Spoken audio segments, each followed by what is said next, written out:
Hi and a very warm welcome. My name's Ian Mack. So, Henry IV, Part 2, the play by William Shakespeare. What's it all about?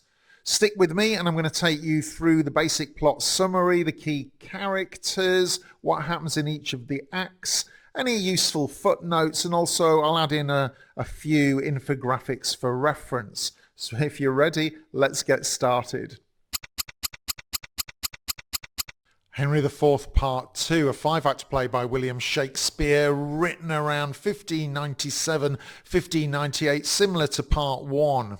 It was first published in the Folio 1623 and was staged around the year 1600.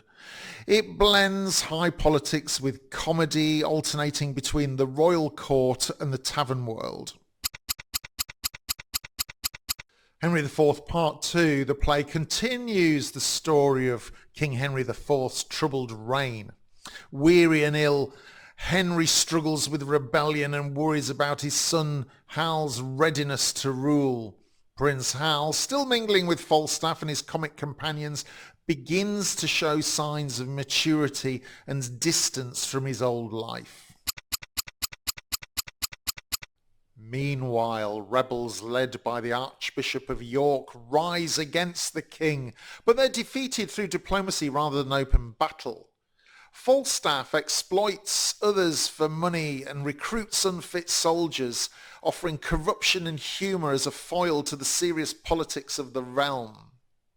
The king declines. Hal prepares for the crown. In the end, King Henry IV dies and Hal ascends as Henry V, casting aside Falstaff in a powerful rejection that signals his full transformation into a responsible king.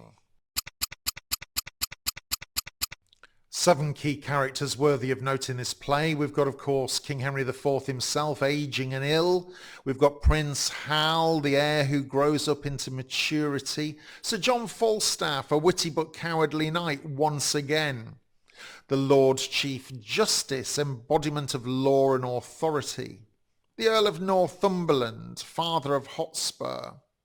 The Archbishop of York, the rebel leader. And finally, Justice Shallow, a foolish country justice providing comic relief.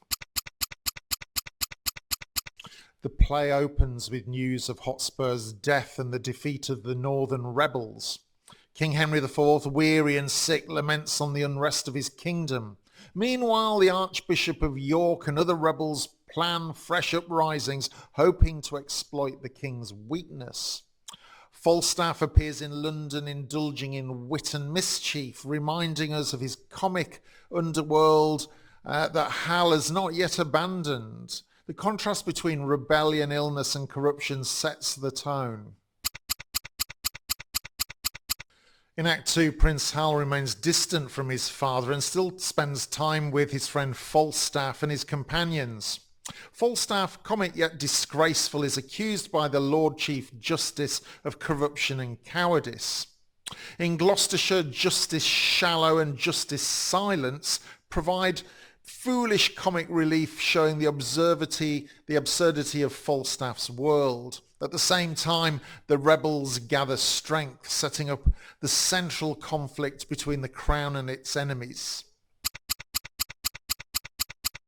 In Act 3, King Henry IV grows more ill and reflects on the burdens of kingship. He wishes for peace and fears that Hal is unfit to inherit the crown. The Archbishop of York and the rebels debate their strategy, but their alliance shows divisions. Falstaff continues to exploit his reputation, borrowing money and living off others, whilst Hal begins to shift towards a more serious sense of duty, signalling really his transformation. The rebellion comes to a head, but the rebels are outmaneuvered by negotiation and deception rather than a decisive battle. Prince John of Lancaster, he offers them pardons, only to betray them once their forces have disbanded. The rebels are defeated and arrested, showing a ruthless side of royal politics. Falstaff, meanwhile, recruits poor and unfit men for the army, showing his cowardice and his greed. In the final act of the play, the climax arrives as King Henry IV becomes weaker and then dies. This passes the crown to Prince Hal, who becomes Henry V.